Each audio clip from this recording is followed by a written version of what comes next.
go. Oh, yeah, baby. Here we go. It ain't pretend time now.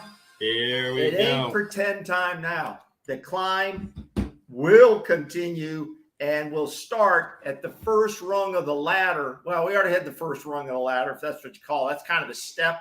The big step takes place Sunday night. Indeed, it does. Welcome back to another episode of Seminoles Sideline 365. Thanks for meeting us on a Friday. We know it's an unusual time, but it's an unusual week. We have a game on a Sunday. It's a long weekend, half day at work today. So we thought we would give you a special Friday show so that you can enjoy it on your long weekend here. I have my coffee, as you can see, so it's been a long day so far, but we're excited to bring you a show. We both have our beverages of choice here. So we will be getting ready for the weekend. But yeah, we have a lot of news for you from not just Florida State and talking about this matchup, a lot of breaking news from the world of college football that we'll get into real quick here. And we got a special guest today, too. Yep. We are supposed to have a special guest here, and if they're able to make it, it'll be great. And we'll talk about the matchup with them here in 10 or 15 minutes. But yeah, how's everything going on your end? Hey, everything's really good. Everything's really good. It just rained. It really came down like tropical storm here in Central Florida, but no lightning, so it didn't knock anything out here. Should you be driving down to New Orleans? Well, you know what? I decided to drive to my 70-inch screen TV in my golf cart, which I tweeted out there, everybody. Not a true fan. It's the best seats in the house, baby. But listen, I do. Those people who are going, man, they're going to have a hell of a show. And you know what? Since I'm not there, I got to celebrate right here, baby. I'm putting on my beads right here, baby. Look, I'm getting them on. I got my beads on. Look at these things, man. Look, I got one more. Right here. Look at this. Here we go. Oh, yeah, I'm ready. And I got my new shirt. Oh, there we go. What does that shirt say? Are those Seminoles Sideline 365, all things FSU sports. Can we order those? I opened my door last night. It was sitting right there. Thanks a lot, KB. KB sent that out to me. It was a big surprise. And, I'm going to enjoy the game right here in my living room. And a lot of fans are going to do that. A lot of fans can't just pick up and go. And hey, we're in a recession, baby. No, you ever heard of the word recession? Yeah, okay. We don't need to talk about that. But this is going to be a great game. This is going to be a great game and a great matchup. But we got some other breaking news just coming on the air that Brandon Marcello broke on Twitter. You want to tell us what that is? Yeah, so if you haven't heard already, breaking news, front office sports, and a bunch of outlets. College football playoff is expanding to 12 teams as early as 2026.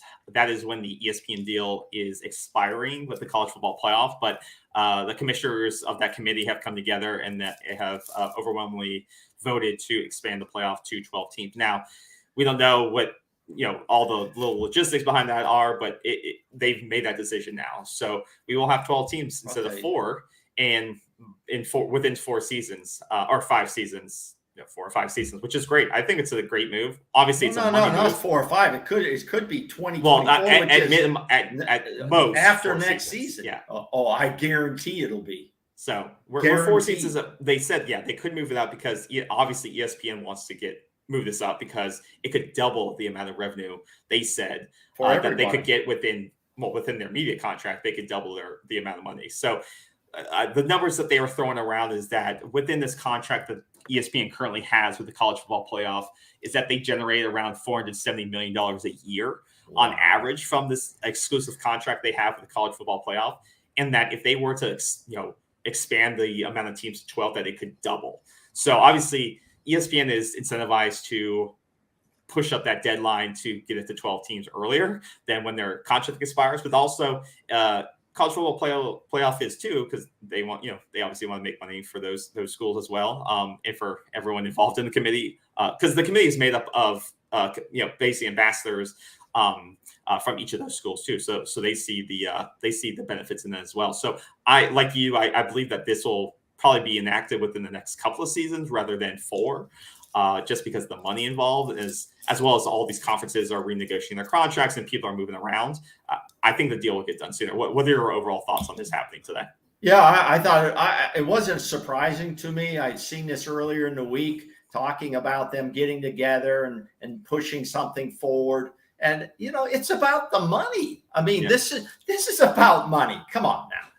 The old school, the athletes' allegiance to one school, and we're all cheering for them for 4 years, and everybody's doing for the goodwill of the student athlete is over. No, I don't think this. Wait a minute. It's over.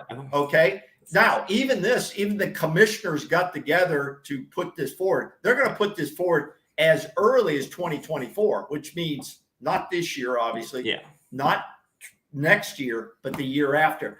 Yeah. And every year they push it out, they're losing big money, which is important to a lot of schools. But it's interesting. It was the commissioners plus Notre Dame.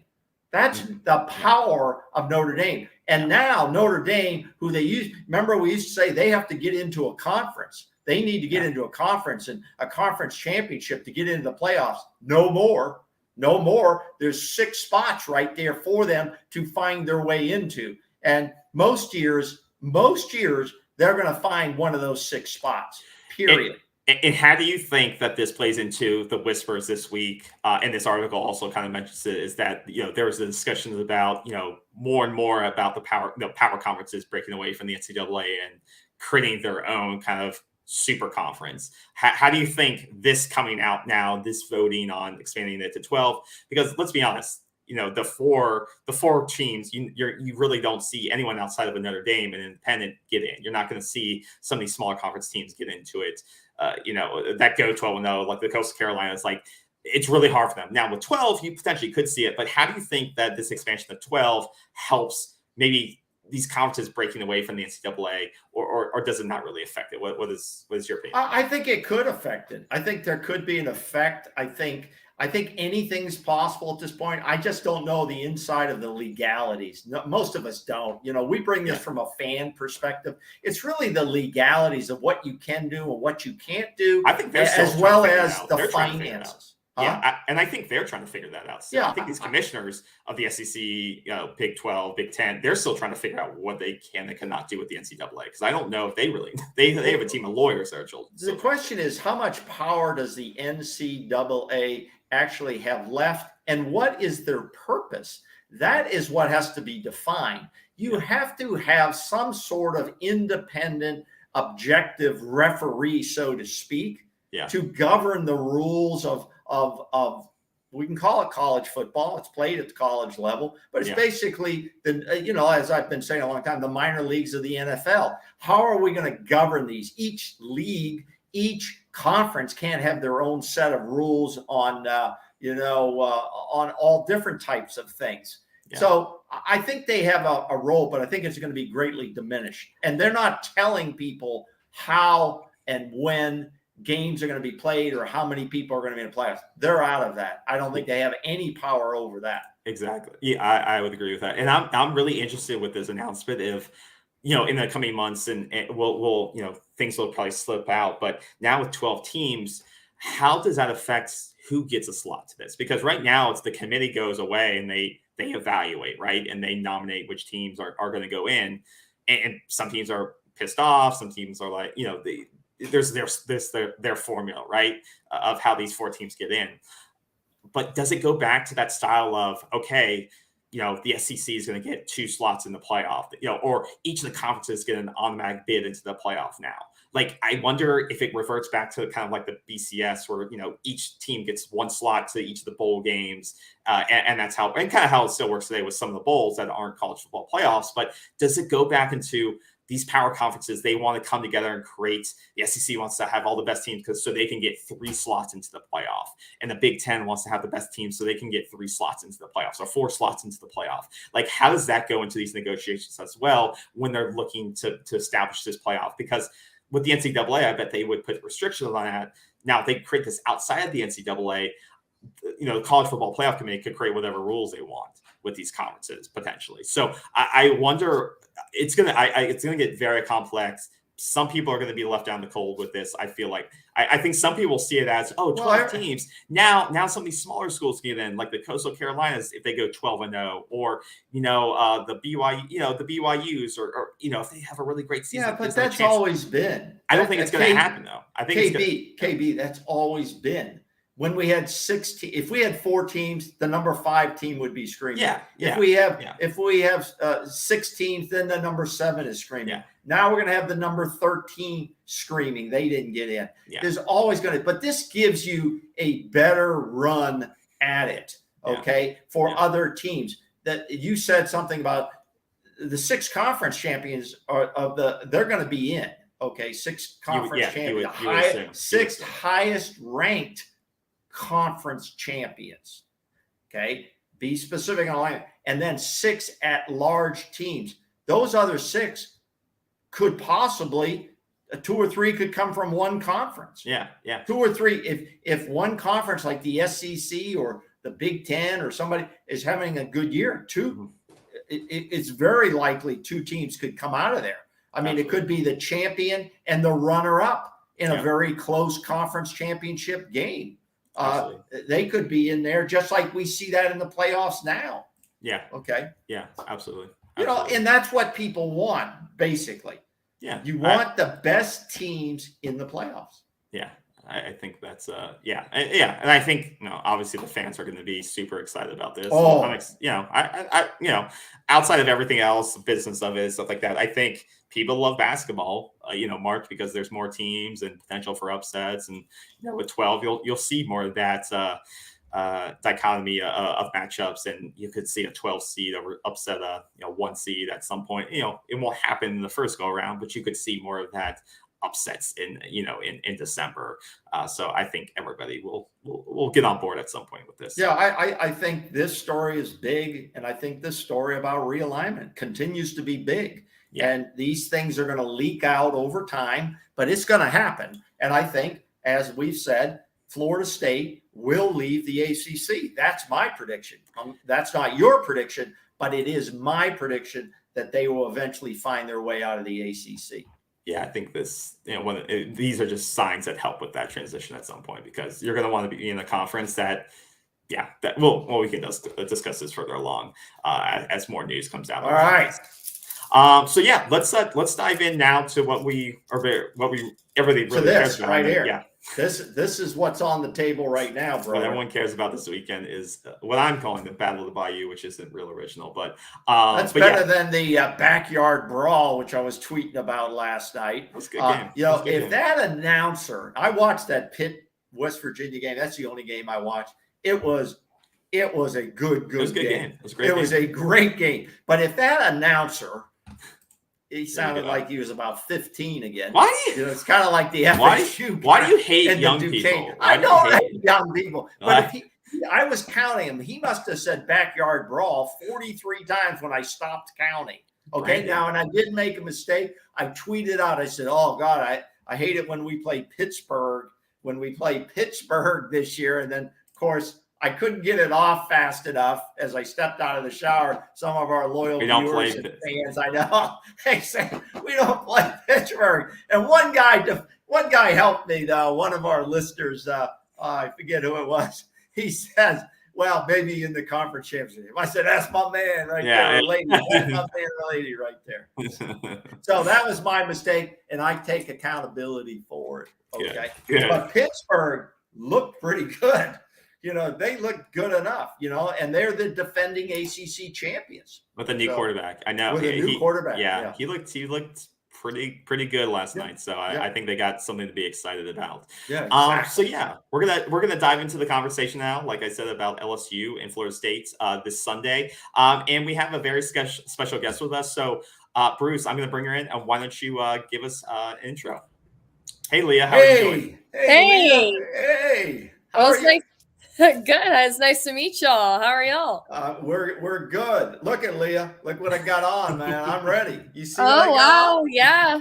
I got my beads. Where are your beads, Leah? You got to have the beads. Yeah, mine are in a bag somewhere. Yeah, mine were in a drawer somewhere, and I had to get them out of that drawer. Hey, Leah, cheering in the press box though. Yeah, yes, exactly. Yeah.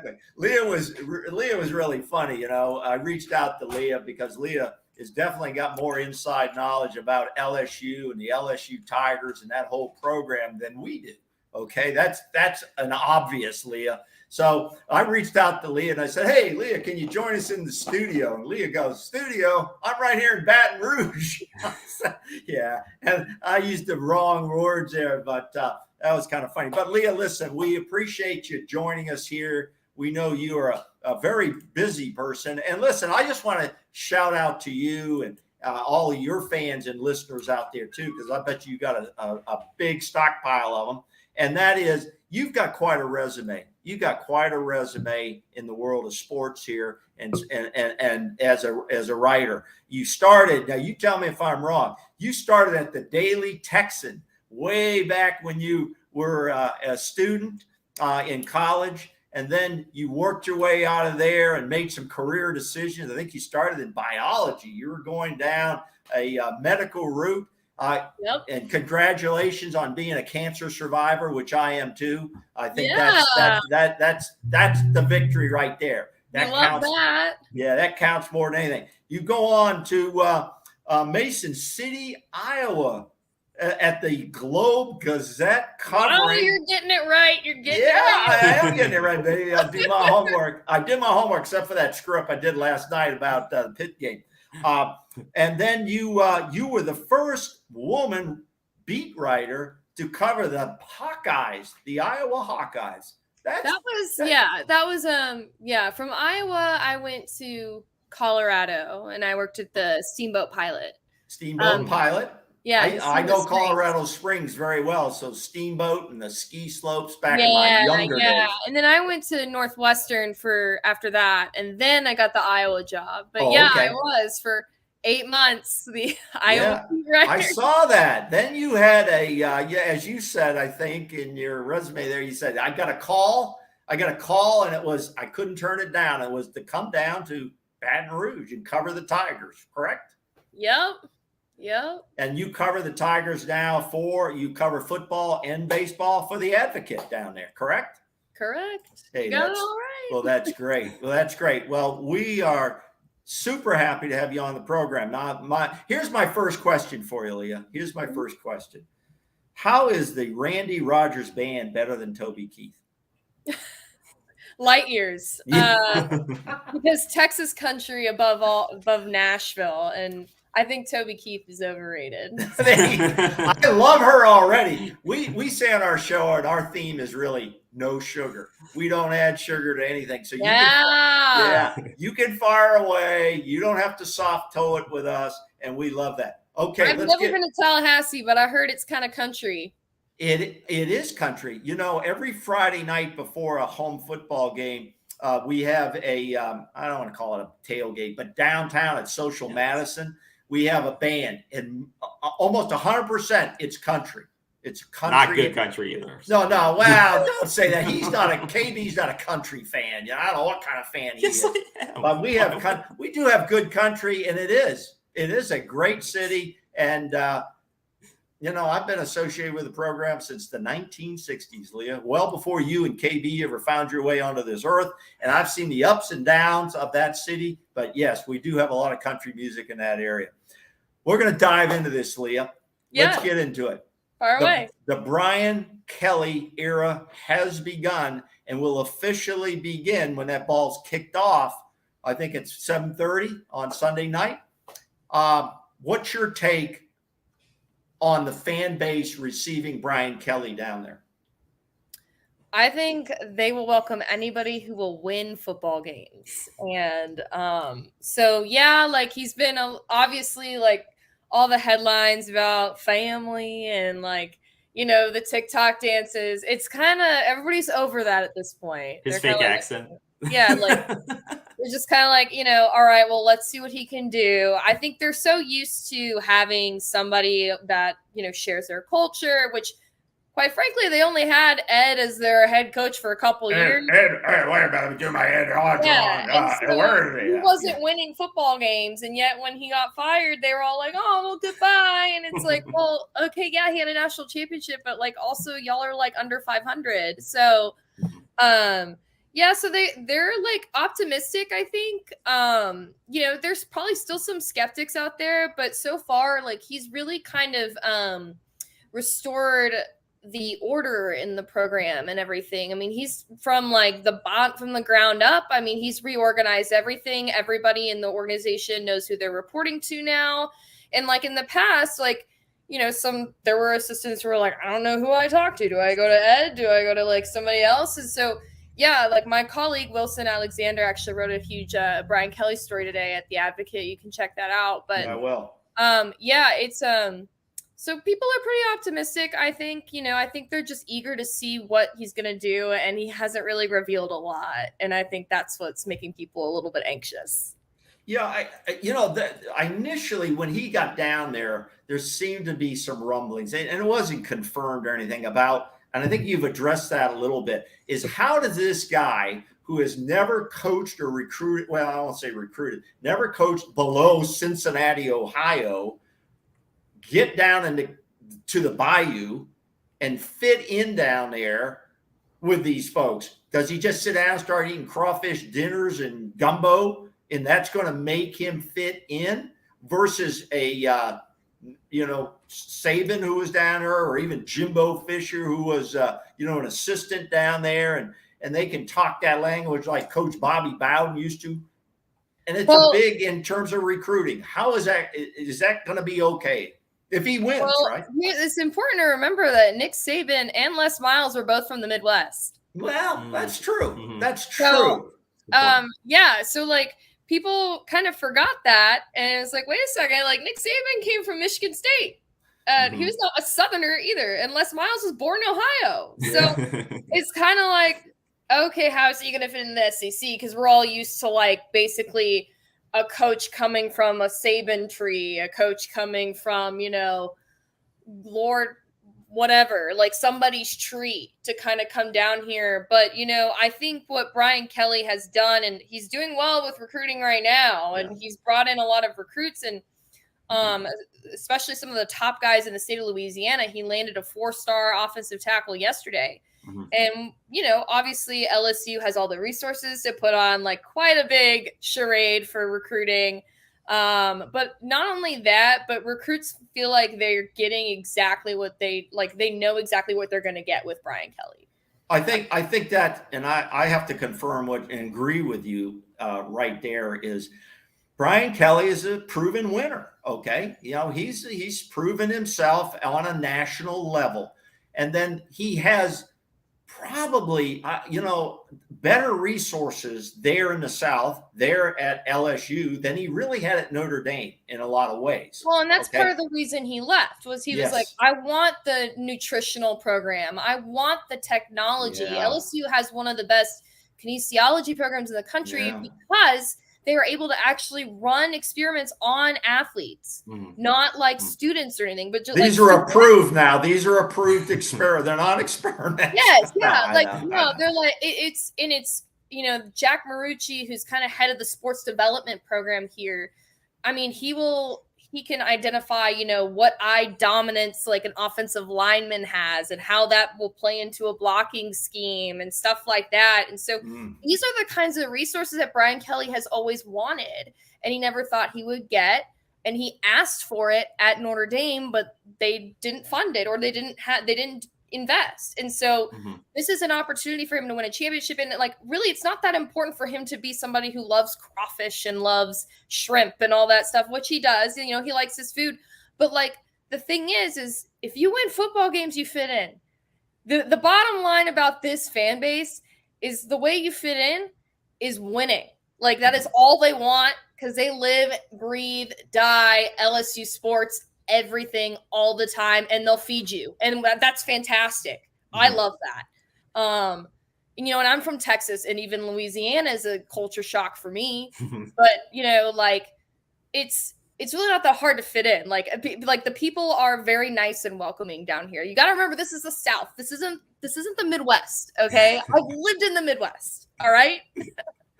Is there and on that note, like you said, they want someone who wins because winning fixes all, right?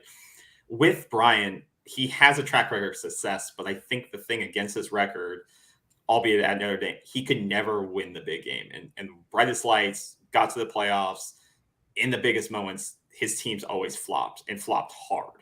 Absolutely. Beat by Bama big time. Is there any apprehension among the fan bases that, he had a lack of facilities, Notre Dame? He had the talent, though. He could never get over. He didn't. Because he had to work around like a GPA requirement. Well, I was going to say the academic requirements. I have to agree with Leah on this, KV. I agree with her on this one. You also he doesn't have the recruiting ground that like a Louisiana does. Indiana. Not only are you getting Louisiana, you're getting Texas, you're getting Florida, you're getting Alabama.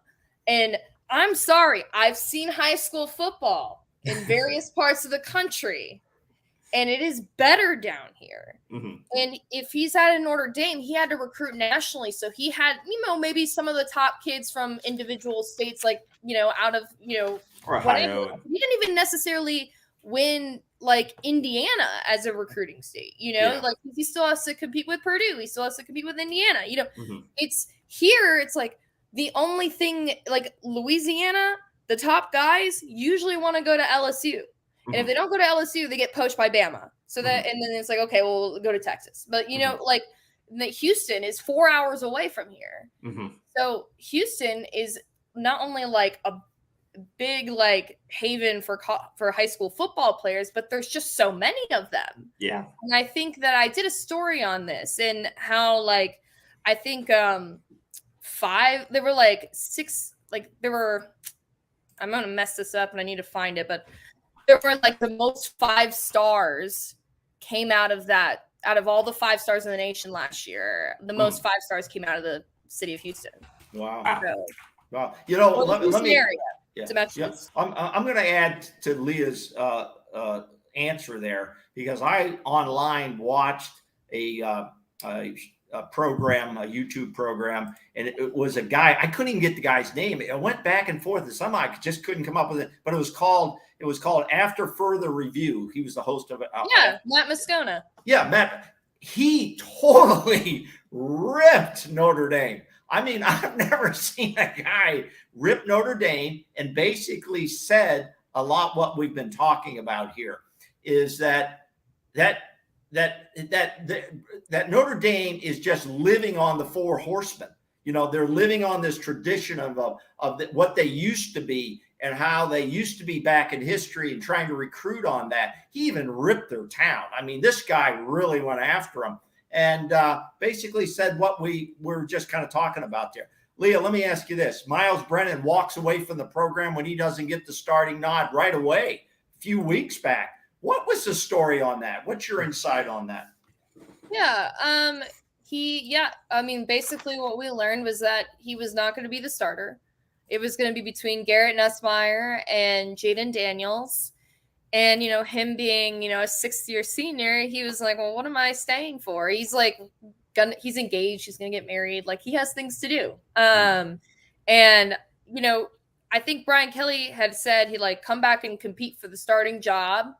And he did well for a while. But at the end of the day, he didn't win it. And so he didn't think it was worth sticking around for. And he's gone through a lot of really serious injuries. And so I think also at that point, it's like, it's not really worth the risk of injury and stuff like that. So I think he was pretty content with walking away.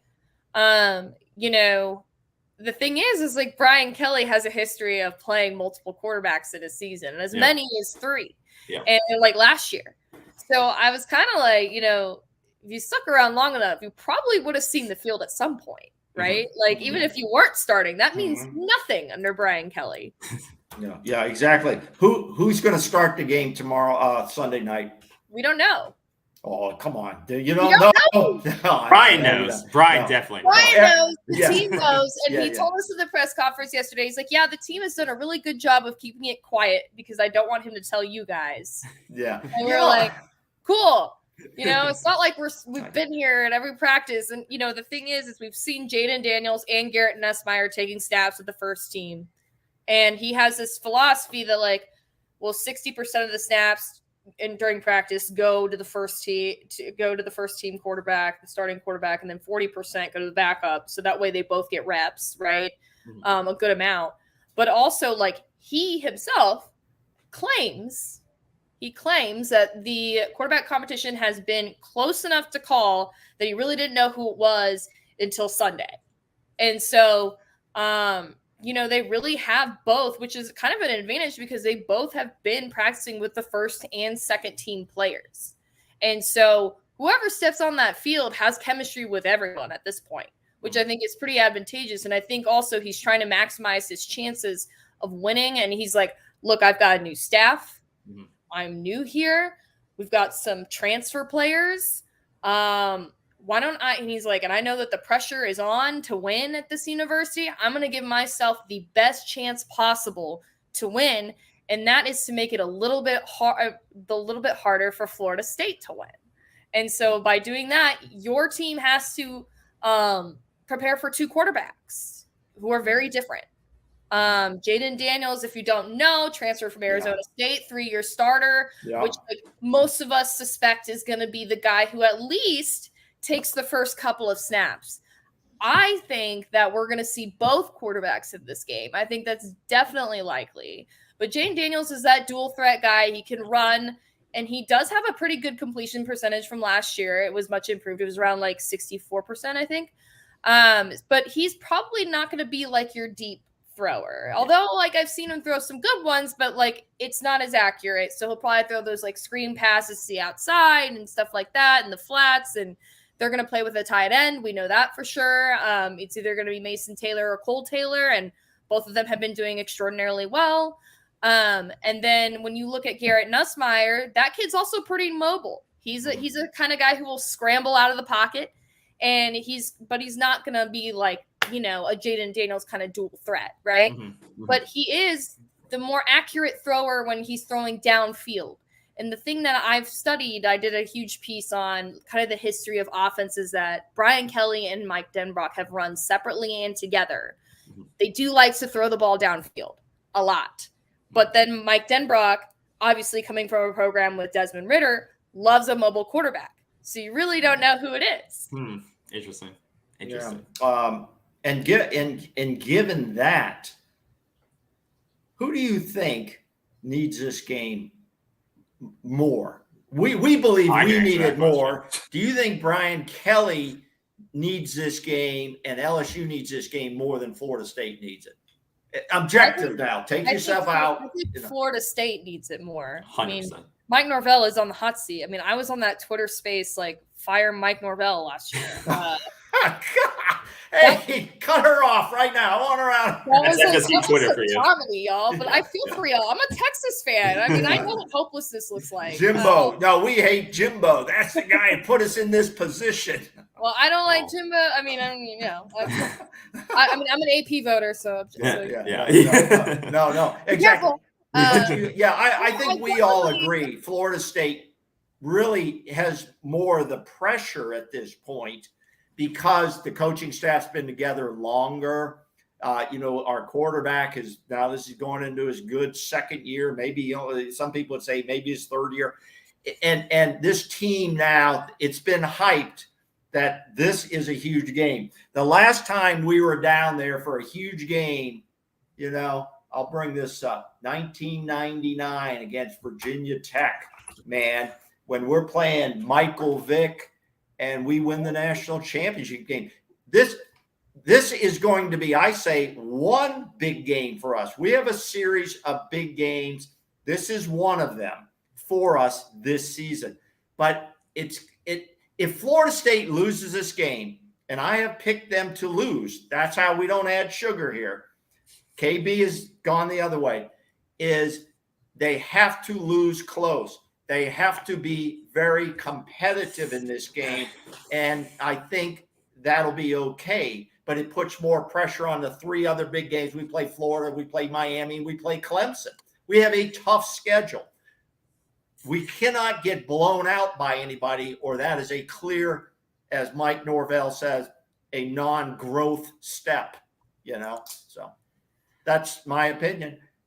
I just like it's coming full circle that we're playing. The last bowl game we went to was against Jaden Daniels, and we're playing them again to put us back on track to get to our first bowl game again. So I think it'll be funny to play them again for the first time. But let me add this. I don't think LSU can afford. It's their first game.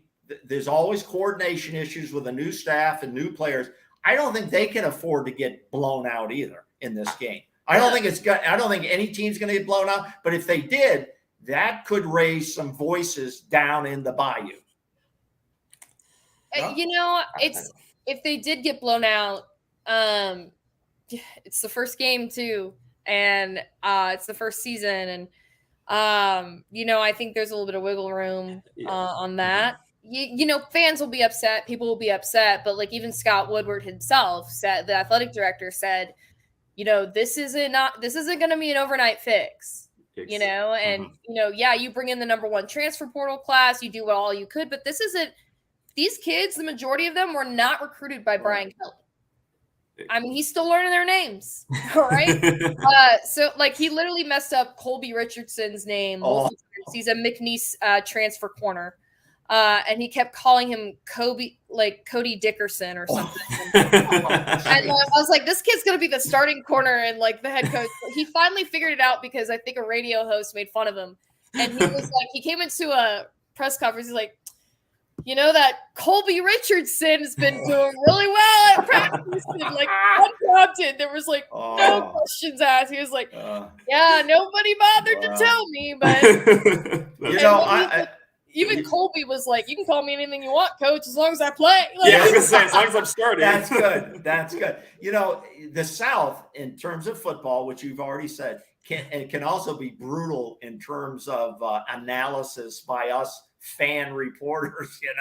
I mean, it can get really heated down here. That's good.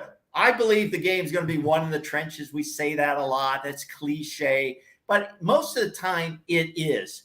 I saw quarterbacks in the West Virginia-Pittsburgh game last night. They were running for their lives, both of them. I mean, a lot of times it looks like the offensive line, they just can't block anybody. And if that's the case Sunday night, we're in for a real barn burner. And you guys not only you have some very good skilled people, to go out and catch some passes. You've got some good people there. If you'll talk about them for a minute, but your offensive line is still a question mark. It's certainly it's a work in progress. There will be there's a true freshman at left tackle, Will Campbell, who's the only guy who has held a starting position since spring ball. And then you've got Miles Frazier, who is a left guard. I think he's left. I gotta find that and just make sure. That's all right. Yes, he's left guard. And he's a transfer. So, and then you've got a center. So the center is Garrett Dellinger, who's a sophomore. He played a little last year, but he's never played center, not even in high school. So he learned how to play center in preseason camp. Bad snaps. We'll get some bad snaps. Brian Kelly said he's been doing well, but there were some bad snaps here and there that we saw. But that was the last open practice 2 weeks ago. So, they said that they're coming together, but the objective will be for the quarterback to get the ball out of his hands as quickly as possible because of how young this offensive line is. So that is a weakness for LSU, at least a perceived weakness from what we've gathered. LSU really has most of its veterans on defense. All three of its team captains are on defense. Two of them are from the defensive line, and BJ Ojulari. Yeah. And you've got Mike Jones as the lone linebacker, and then the other one, why am I blanking on it? Is it Mason, somebody? Not Mason. Maybe it is Mason. God, I forget. It doesn't matter. Yeah, I'll get that updated. It's been a long week. But we're not that their defensive line is kind of a strength. At least a couple of the guys on there. Their defensive backs may be a little bit. I'm very interested because obviously y'all have three talented running backs, and I'm really interested to see how they match up against this front. The front of the defense is definitely the strongest for LSU. And I think, and you've got Matt House, who as defensive coordinator, he's like literally coached linebackers to the Super Bowl. Right. But the linebacker room is deep. The defensive line is deep.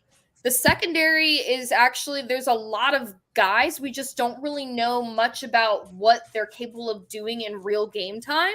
Mm-hmm. We saw some of them last year, but some of them are also transfers. And so we're also kind of eager to see how they play at the SEC level, or like we've got a couple guys from Arkansas.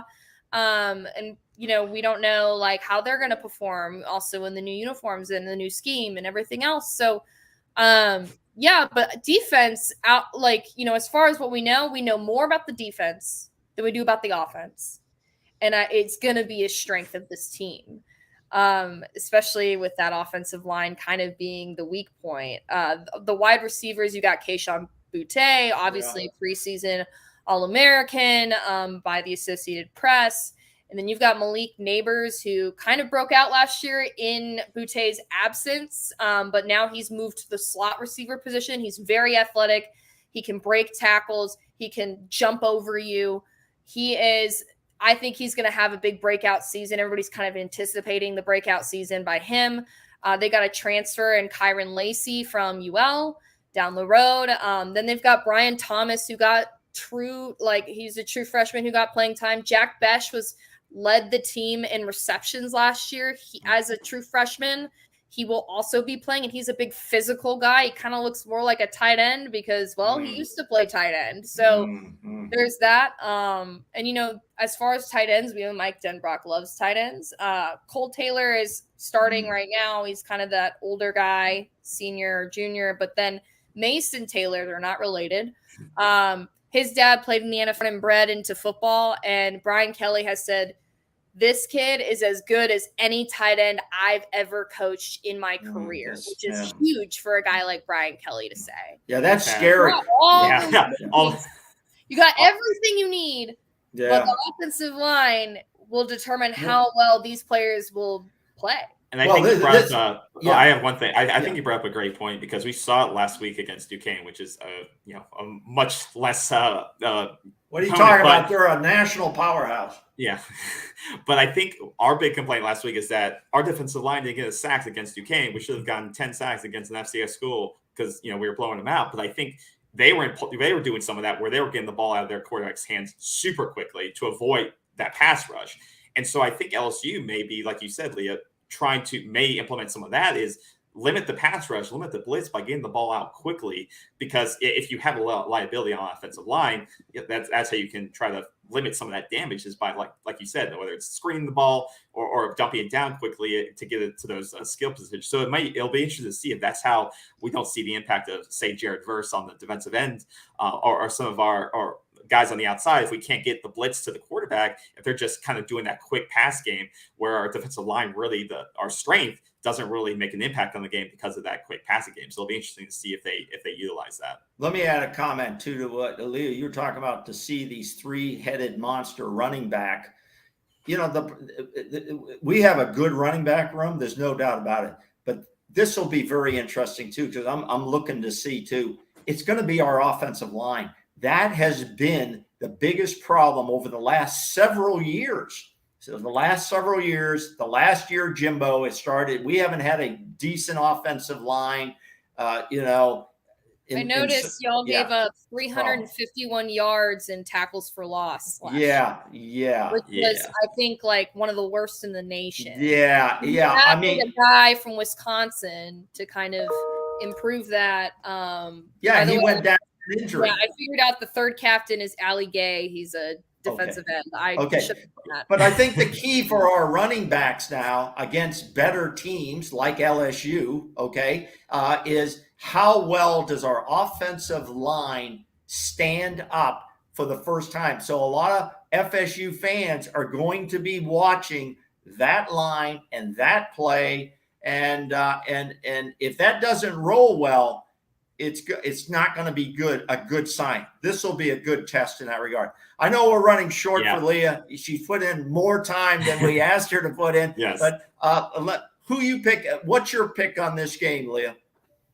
I picked LSU to win. Sorry guys. That's all right. What's your score? What score you got on this? Because I have maybe too much faith in LSU's defense. I did put, and maybe too much in their offense. I put 31-10. Wow. Okay. Wow. I'm probably wrong. It's probably going to be like 31-27 or something, or maybe lower scoring. Honestly, now that I'm thinking about it, like 21-17 sounds about right. Yeah, I picked LSU to win by at least 3. That's and I picked that before we ever started. 3 point. I think it'll be a tight game. I'm hoping it's a tight game. But I hope Florida State. But I'm picking LSU because I see it kind of as a home game for LSU, and I think that makes the difference there. KB, you have Florida State. I said Florida State 24-21. I do think it's going to be a close game. I do think that if we can, I do think we'll be able to it'll come down to containing the quarterbacks. I think we'll see a lot of running from Jaden on Sunday. And if we can contain him, I think it'll shut down the entire offense. So, but I think it'll come down to the fourth quarter, really. But I do see us winning. And the last comment I have is if our quarterback, Travis, goes down, then we start a new season. I mean, it's because we have nobody who's taken any reasonable snaps behind him. So we're talented enough to. So don't put out any bounties on our quarterback, Okay. Last question, and then you're out of here. Have you ever had crawfish?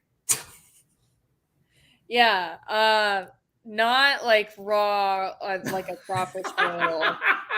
I've had crawfish etouffee. I've had crawfish in my queso, and I've had it in gumbo. So it's just queso. Yeah. Actually, let me ask you an actual question, since that was like some of the worst question to ask somebody in Louisiana. What is the one place that, if Nole fans are in New Orleans right now because it's sold out, we have a lot of fans down there, what's one place they should visit before game day? In New Orleans? Yes, in New Orleans. Well, I don't want to tell y'all because, I have brunch reservations. Yeah, not your spot. Not your spot. Your backup spots. I haven't spent a ton of time in New Orleans. No. Oh, really? Okay. That's cool. That's good. So I'm still kind of new because I live in Baton Rouge and it's an hour, but shoot, I wish I had a better answer. I've been to some really good places. I just don't remember the names. Burger King. No. Hey, Leah. I don't think you can go wrong. Every restaurant I've been to in New Orleans is fantastic. I was going to say, they're going to take care of people this weekend. Yeah. So I think get the beignets, get the sugar on top. Yeah, get the beignets. Get the beignets, man. Yeah. Hey, Leah, we thank you very, very much for joining us. You went overtime with us. We know you're busy, especially with this thing going on. You're going to be in the Superdome reporting, correct? Yep. Okay. If you're on the sidelines, get the hell out of the way. These guys are big, run. I'll be in the press box. Good for good for you. And we wish you the very best of luck in your career. We'll stay in touch with you. And we definitely appreciate you coming on here and go Noles. Sorry, Leah. Gotta go with the Noles. I'm just a beat writer. Thank you so much, Leah. You've been amazing. Leah. Thank you. Nice meeting y'all. Okay, follow Leah. Yes, follow Leah, guys, on Twitter. We have it in the banner below at _LVan_sports. You can follow her on Twitter. She's active there. And like you said, that's Leah Van from The Advocate, covers LSU sports in Baton Rouge. She's going to be there in the press box for the game, covering them all weekend. So definitely give her a follow with some great insights there. So we want to thank her for some very valuable insights on the LSU program with the new coach over there. So yeah, we got our predictions. She's predicting a blowout for LSU. 31-7, I believe she said. Bruce has it a little bit closer, but still LSU winning. And I have us up by 3, 24-21. So yeah, I mean, it's gonna be close either way. In Leah's prediction, no, it's not gonna be close, but I think it'll be close. Hopefully, with no injuries, I think we can beat. But I'm interested to see how it turns out. I think I want to add a few things. In a lot of ways, her analysis was. I don't think it was biased towards LSU. She gave great insight into LSU. She gave us a lot of information that was interesting, but it kind of tracks in a lot of ways with some of the things I fear the most. All right. And that is, I think, she's, like I said, she's interested in the running backs. We are too. This is not going to be 100 yards per running back this game. Hey, nobody if we get 125 yards out of 3 of them total, we have a good chance to win this game. If we get 130 yards, 135, we have a chance. Now, add on some from Jordan Travis running. If he adds on 50 yards, that's 175 yards rushing. That could be enough to win this game. The thing that scared me that she talked about is how their offensive coordinator and how Brian Kelly, they love the tight ends. And I remember those tight ends in Notre Dame. Notre Dame is a tight end factory. Oh, my God. I don't get why we're not using tight ends. Maybe Mike Norvell's We don't have the talent. We don't have the talent. Well, you can't have the talent if you don't throw the ball to the tight end. No tight end's going to come here. They don't want to come here just to block people. They got to get video on catching balls and O'Leary. This guy was a weapon. If they're not fearing your tight end, they're saying the tight end's not going to beat us. He may get 1 or 2 catches. That's not going to beat us. Once again, last week, though, very vanilla. So we don't know. They may plan to use tight end this week. Like I said, last week, you can take it with a grain of salt. I sure hope so. But this game is going to come down to the cliche, which we hear in football all the time, the battle of the trenches. This is going to be the first test of this Florida State rebuilt line, okay, that everybody is expecting now is ready to go. Yeah, just to wrap it up, I think if whoever can protect the quarterback better is probably going to win this game, and whoever can establish a line of scrimmage, to allow the running backs to control that is going to win, like you said. If they cannot give Travis a clean pocket, if he's just scrambling around the entire game, it may work out in the first half, but for the second half, he's not going to be able to do it by himself. So they have to win the line of scrimmage, and they have to be able to give him time to throw the ball, hand it off. If not, this game is going to be doomed. Yeah, football, as complicated as coaches and offensive coordinators and defensive schemes want to make football, it comes down to certain things. And that control up front, either defense or offense, you win right there. I think you complained about Jared Verse being smaller, but it may work out to their advantage, him being more athletic, to be able to contain the quarterbacks in this scenario. Because I think they're going to they're going to look to run those guys a little bit more than we think. And so having more athletic tight defensive ends may be our true advantage.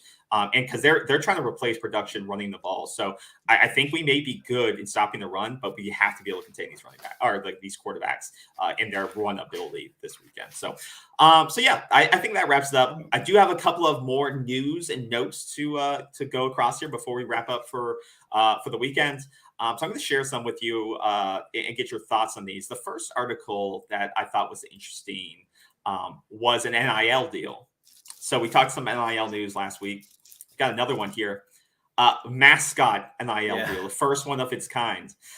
So this is brought to you by Learfield. This is the first mascot. We got to have a little something to laugh about, folks. It's the weekend.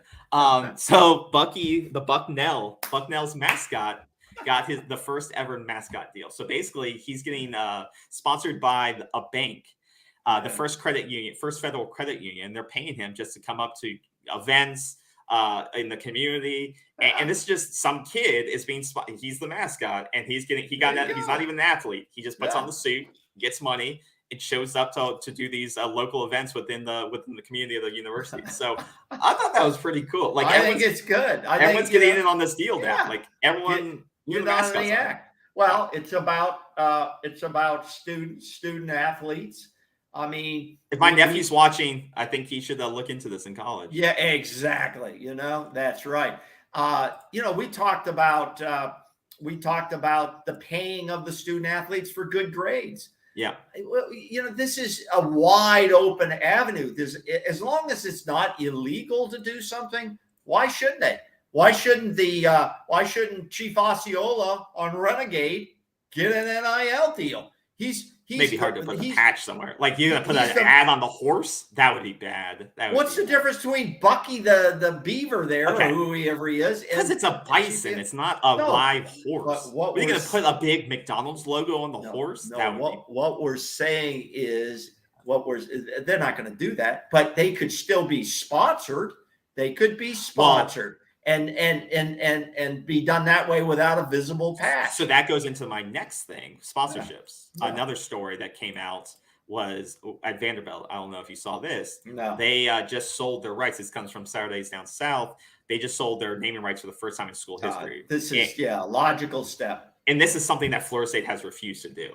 And every year it comes around, well, Florida State needs money, to fund all these other activities. They still have refused to sell the naming rights of Doak Campbell. And another. Where did you see that? I've never read that they've refused to sell. Every single year it comes up. It trends in the summer. The athletic department wants money to build these new facilities. Why don't they sell the naming rights to it? Yeah. You don't think I could sell it overnight? No, I know they could. No, what I'm saying is, I think it's probably the last thing you want to do is put someone else's name on your house. Well, it's tradition.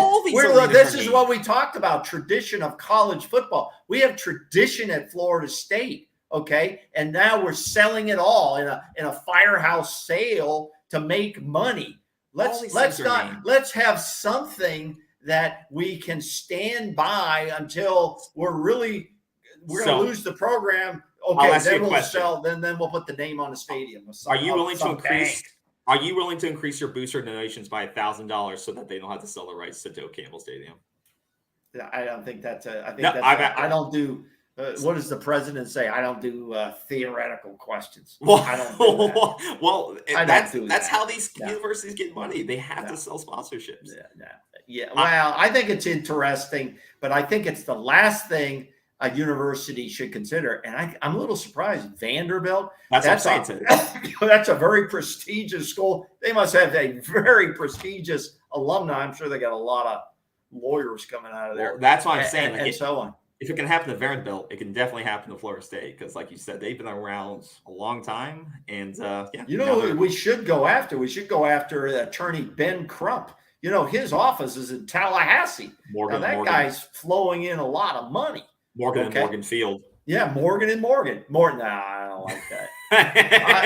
I'm not liking that. No. I think that would be funny. Back in the day when we were 1-10 and 0-11, I guess you couldn't sell the rights or the stadium, or they would have done it. Here's something related to stadium talk, and they don't have this at Florida State yet. The first, I know when you go to an arena, you go to your Tampa Bay or whatever Florida games you go to at Florida State. How do you find the concessions at Florida State's Doak Campbell Stadium? Slow, big lines. What do you usually get there? Do you find the process to be time consuming? I think the only one I remember I had a problem with was at Nat Stadium in Washington, D.C. I bought a couple of hot dogs. We bought some hot dogs and we went to get the ketchup and the mustard. There was none. It was just the beginning of the game. There was no condiments available. That annoyed the hell out of me. We're walking around looking for condiments. The hot dogs are getting cold. We finally find these little packs, when you squeeze out the relish, it's all juice. That annoyed the hell out of me. But most of the time, no. Okay. So what's the new idea? Skip the line. Well, new technology is coming to universities that could become the Doak Campbell Stadium someday. Is basically you can order from your seat. And basically, your mobile app, pull out at your seat in Doak Campbell. In this case, it's starting at Missouri. But basically, they're going to have these food lockers and food screens. So you can order from your phone on the app. So you can say, I want a hot dog and nachos. Then you go pick it up from the locker. No touch, no anything. You can 5 minutes before halftime, you order my hot dog. I then go to the stand. No lines, no cash. Well, I think you're right, KB. I think you're right. This is the future. That it does annoy. The lines can annoy people. Yes. Because you're really thinking, what time do I go down there? Because if I go at halftime, it'll be a nightmare. Yes. It'll be a total nightmare. I think this is a great idea. It could be. Maybe they need little robots that fly in with a drone and drop it right to you in your seat or something. I think this is all you need right here. I think it probably is the future. But most of the time it is a little bit annoying to people. But the Nat Stadium is my number one complaint. Well, I think Doak needs to look into that right there. A couple more stories before we wrap up here. This one I really liked, because not directly related to Florida State at all, but but they did have just recently upgraded the lacrosse team, so you could see some stuff like this. I don't know if you saw this story. Former lacrosse player Jared Bernhardt makes a Falcons roster, so you're seeing more and more of this of cross. You've seen basketball players get drafted in the NFL, but I thought this just was a really cool story about a guy that won basically the Heisman Trophy of lacrosse. But he played football too. Yeah, he did. He played football at Ferris State. He played both. And he played lacrosse there and made a couple of transfer moves around during his time in college. But he was, won a D2 championship and stuff like that. But he was a quarterback. And then made this transition to the NFL and made the roster. Good so for him. I think this, like it shows you, and we talk about here all the time. It doesn't matter where you play in college football or what position you can make it if you have the talent. And I think we see that a lot with the 2-star athletes in college. Deion Sanders comes to mind, and then one of the best ones ever, Bo Jackson. When you talk Deion Sanders and a Bo Jackson who are doing it at college level, and then they were doing it in pro sports. Where the seasons overlapped in the pros. He's playing baseball. He flies back, plays the game Sunday for and then, you know what? That's pretty damn good. Yeah. Those are the true, we call everybody a superstar now. Tom Brady's a superstar. Well, he is. Okay. When a guy's doing it, he can play baseball during the week, fly in on Sunday, play football, then go back and play baseball. Pretty damn good. That's really your superstar. Absolutely. Okay? And then the final thing I have to bring up based on last week's game day, and then we'll let everyone go. I texted you this, and there was a big thing on Twitter about this. Florida State fans were bringing this up, and of course, I got to get your thoughts. Does Lee Corso need to go? No, I love Lee. This was mixed. A lot of people said it's abuse. They need to get him off the air. It's sad. It's like watching Dick Clark on New Year's. How many of those fans may be saying that about me that don't like me on this show? Maybe you're thinking about that. When's it time to get Bruce off the show? Well, maybe he screws up now and then. I don't check something right and I send it out. How many fans are saying that? Maybe next year, Bruce, or we can, he'll give him a short segment and get him the hell out of there and bring on a really good person like Leah. Bring Leah on. Maybe Leah will come on the show and do it, and get rid of the old man, Bruce, No, Lee stays. Lee stays. I hope they start running him off the green screen at the house. The travel must kill the guy. It needs to be pre-recorded. No, not pre-recorded. Let it do that. You know what? That's the fun of it. No, people are making fun of him. I think who is making fun of him? You see the Twitter stuff, and it's bad. And I think they should pre-record it so if he makes any mistakes, they can just edit some things. Like you said, he is that show. He built the game day show, and I think it's good. He brings energy to it, but he's 87. It's, as long as he wants to be doing it, I think they should allow him to do it. Okay. But when I get to be 87, am I done? Is that it? Is that the magical date? Or maybe you and the producer can get behind the scenes and force me out. When you don't receive your contract renewal, you'll know it's the that's it. Fans, write to KB and the producer and tell them what you think. You want me? You want Lee? Oh, maybe he's too old. All right, guys. I think that's going to do it for now. If you haven't already, subscribe to the channel. We always appreciate seeing new subscribers. Like the video. That helps with the algorithm. And if you can't make the show always live, follow us on Apple Podcasts, Spotify, YouTube, Google Podcasts, so you can listen to the show on your commute, on your weekend drive to wherever you're going this weekend. You can listen to all the audio because, that's the best of it. So, thanks again for everyone who stopped in. Enjoy your long weekend. We'll see everybody on Sunday night. Post-reaction show after the game. It'll be late, but we're all going to be juiced anyway. So you may only see one of us depending on how the outcome is. No. Look. So, join us for the post-game react on Sunday night. And everyone, have a great weekend, and we'll see you soon. Thanks to our subscribers out there. Thanks for all our viewers. Thank you for, your motivation. We appreciate it. We love what we do. There's no charges here. There's no fees here. We're not asking you for any money. Thanks for being with us. And be sure to follow us on Twitter for the latest news and podcast. Notes. See you guys. Bye-bye. Bye-bye.